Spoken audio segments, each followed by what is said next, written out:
Chers amis, bonjour. Je suis très heureux de vous retrouver en direct sur ce live sur Facebook. Nous sommes vendredi matin et je tenais d'abord à vous remercier d'avoir été aussi nombreux à suivre et à partager le précédent live. Vous avez été plus de 2000 au rendez-vous. Je tiens très sincèrement à vous en remercier. Voilà. Donc je suis toujours comme depuis 48 heures en Provence.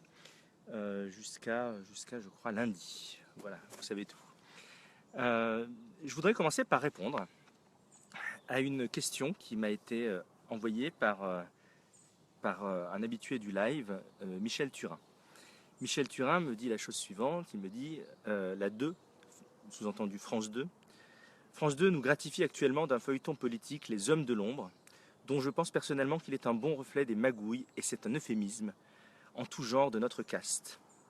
Alors Rafik, vous sentez-vous prêt à affronter toute cette même si nous vous soutiendrons. Voilà ce que m'envoie cher Michel sur Facebook, et je lui ai promis de lui répondre lors d'un live. Alors oui, c'est une série, Les Hommes de l'Ombre, qui passe sur la 2.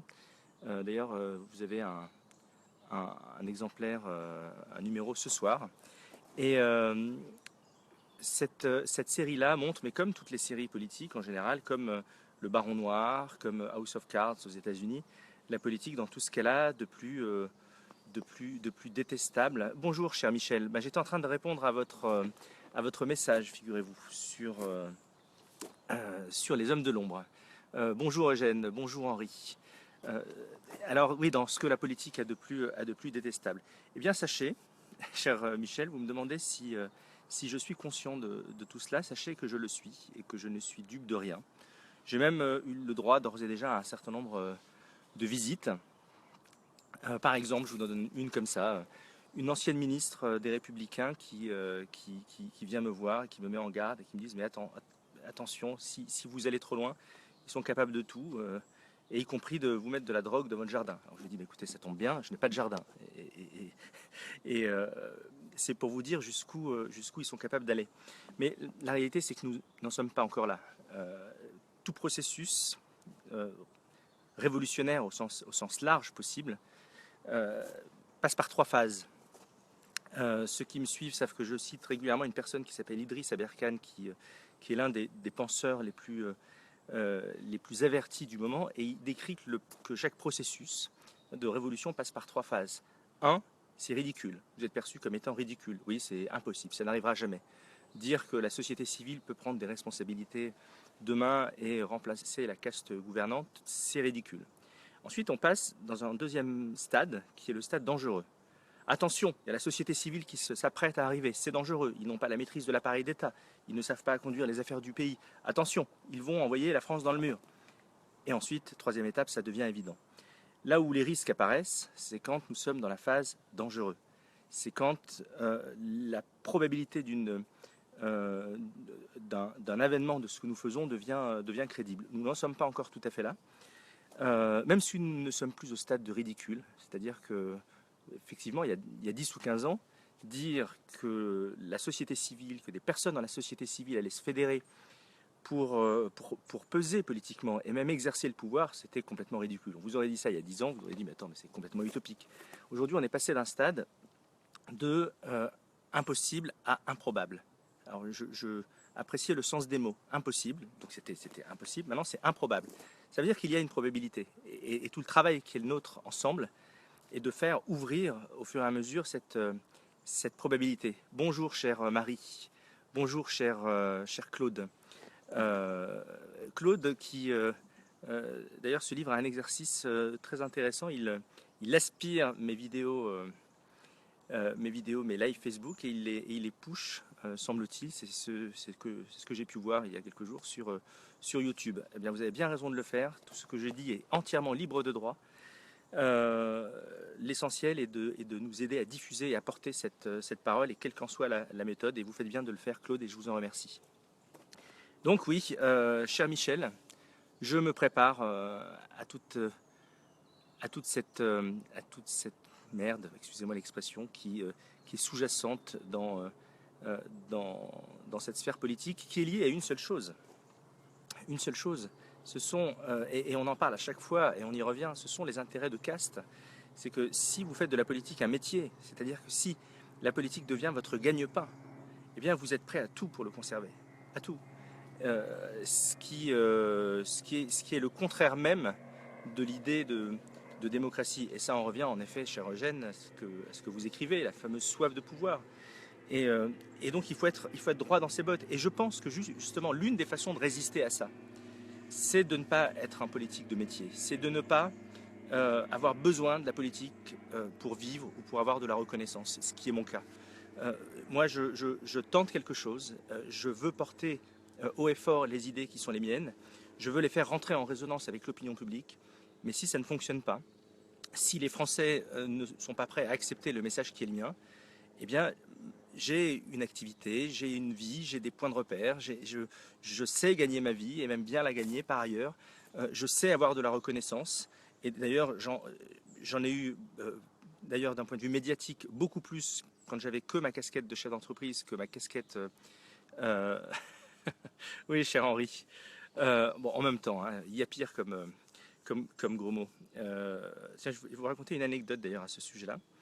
Un jour, figurez-vous que je me suis retrouvé au tribunal parce que j'ai osé traiter quelqu'un de con. Voilà, et donc, il m'a poursuivi en justice pour injure publique, alors que je l'avais traité de con en public, c'est vrai. Et donc, je me suis retrouvé au tribunal, je devais avoir 25 ans. Et là, les personnes qui étaient au tribunal ne comprenaient pas.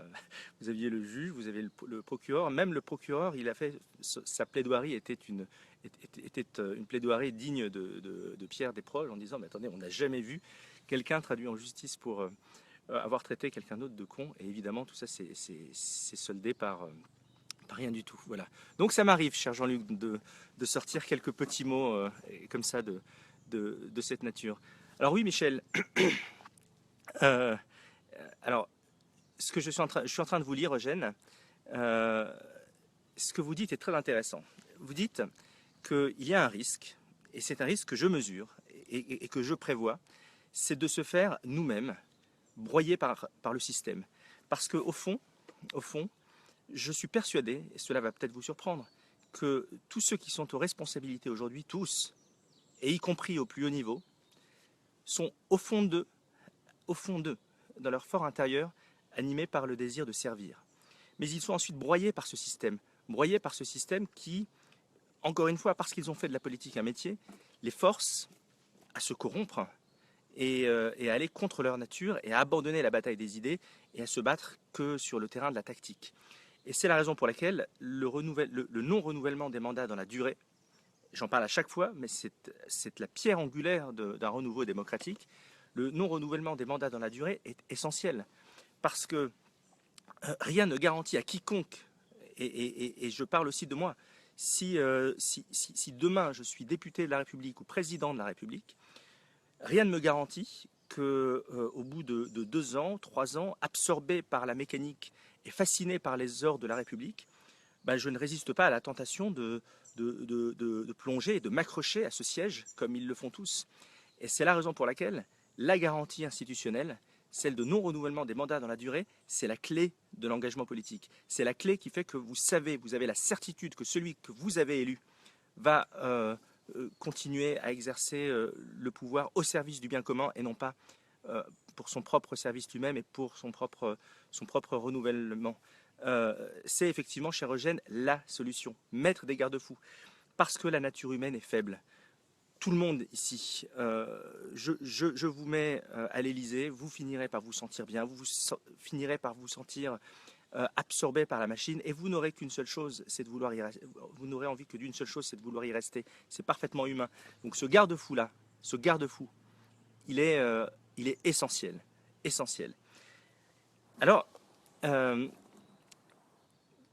pour autant, je ne suis pas de ceux qui disent que, et c'est là où nous devons être fins tous ensemble, et notamment pour répondre à votre question, chère Marie, vous qui dites qu'ils se battront forcément contre ça, c'est que nous ne pouvons pas affronter de face cette caste politique, parce que cette caste politique, elle a 150 ans d'expérience.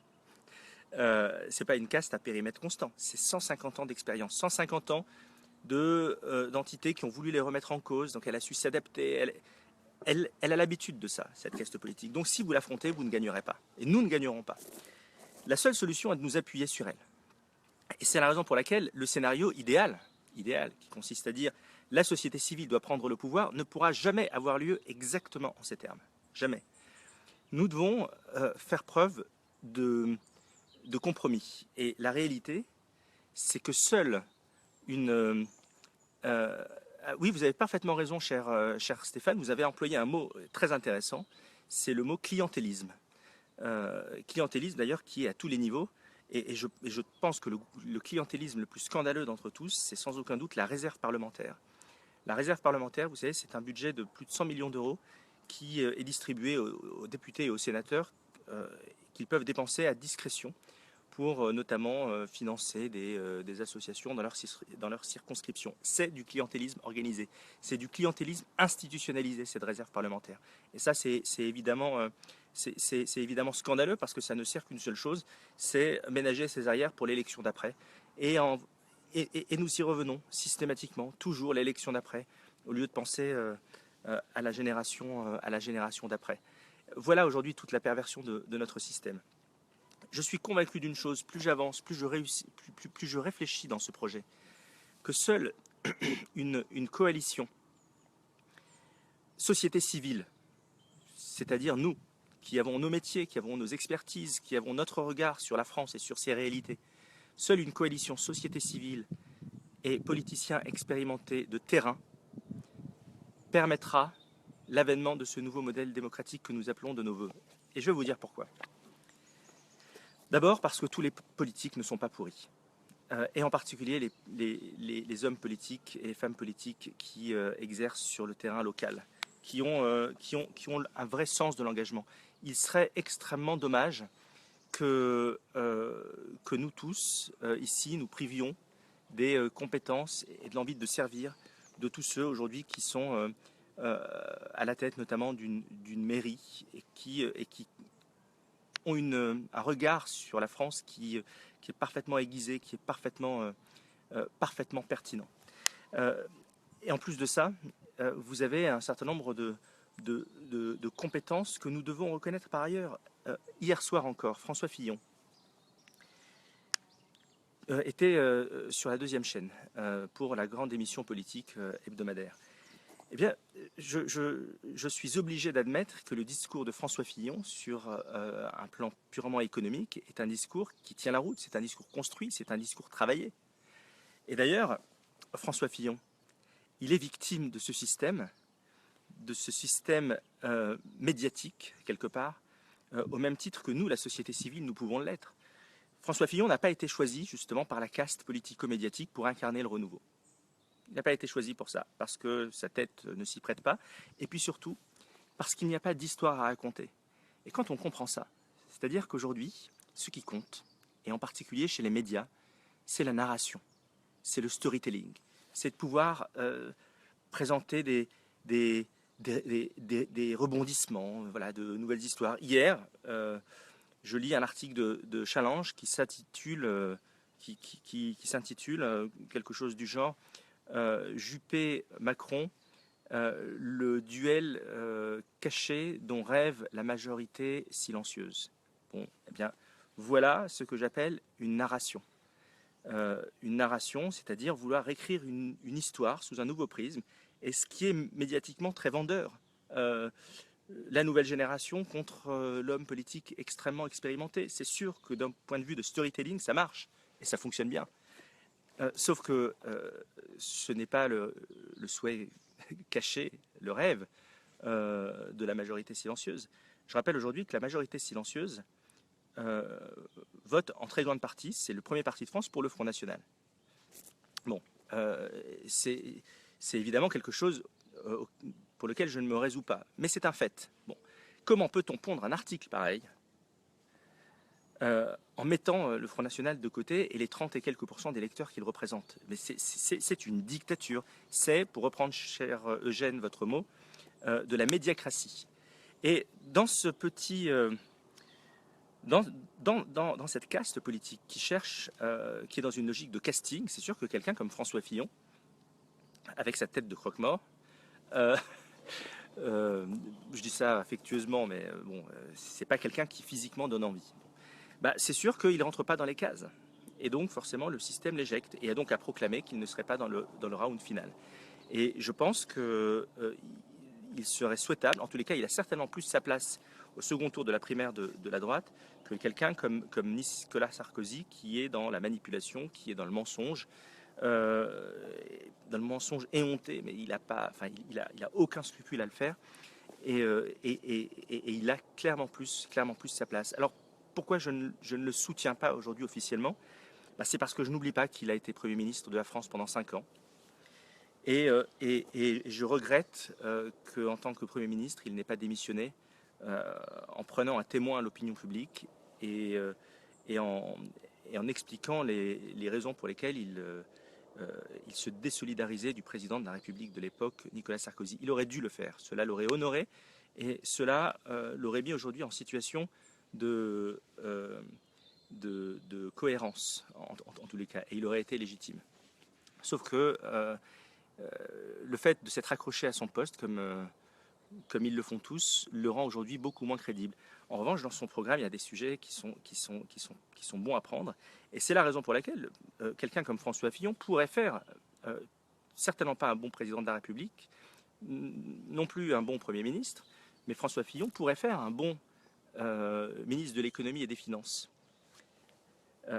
Dans une coalition société civile, homme politique d'expérience. Oui, il pourrait être un bon ministre de l'économie et des finances pour une raison essentielle, c'est que le poste de Bercy, figurez-vous, c'est un poste qui est extrêmement technocratique, où vous avez un nombre de verrous qui sont absolument immenses, et que pour tenir Bercy, il faut que vous ayez une expérience politique. Je serais incapable, très honnêtement, de tenir Bercy. Il y a plein d'autres fonctions que je pourrais occuper dans un gouvernement ou même dans l'exécutif, mais tenir Bercy, cela relève de l'expérience politique. Et c'est pas pour rien que c'est quelqu'un comme Michel Sapin, aujourd'hui, qui est quelqu'un que je déteste, on est d'accord, mais c'est pas pour rien que c'est quelqu'un comme Michel Sapin qui est aux responsabilités, parce qu'il connaît parfaitement l'appareil d'État. Et c'est pas pour rien que tous ceux qui ont représenté la société civile, je pense notamment à Francis Maire, à Thierry Breton, qui étaient des grands chefs d'entreprise, se sont cassés les dents à Bercy. Bercy, c'est un poste extrêmement politique. Et donc, nous ne pourrons pas nous passer d'un politique à Bercy. Pas plus que nous ne pourrons pas nous passer d'un politique à Matignon. Matignon qui est une vigie qui a la mainmise sur toutes les administrations. Et on sait que l'appareil d'État est complexe. On sait qu'il y a des circuits qui nécessitent de l'expérience. Et bien, pour être à Matignon, vous avez besoin d'être un politique. Pas pour être président de la République. C'est ça qui est intéressant. Et c'est ça la magie des institutions qui nous ont été léguées par le général de Gaulle. Vous n'avez pas besoin d'être un apparatchik. Vous n'avez pas besoin d'être un politicien de carrière pour être président de la République. Vous avez simplement besoin d'être animé par une vision et être habité par la grandeur de la France.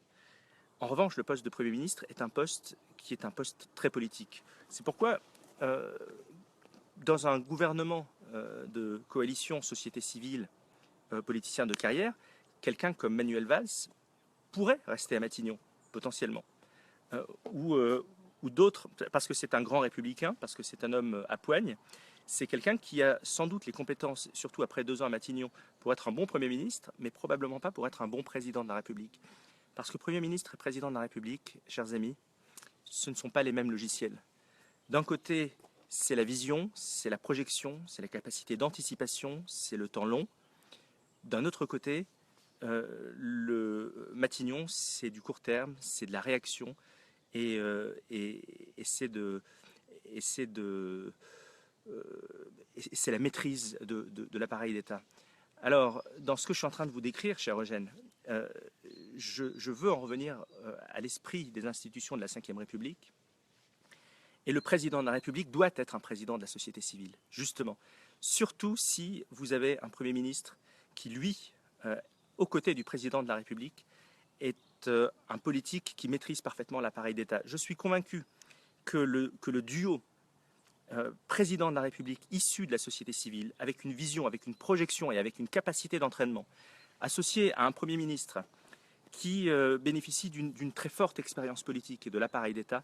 Je suis convaincu que c'est le duo gagnant qui permettrait de faire entrer la France de plein pied dans le XXIe siècle.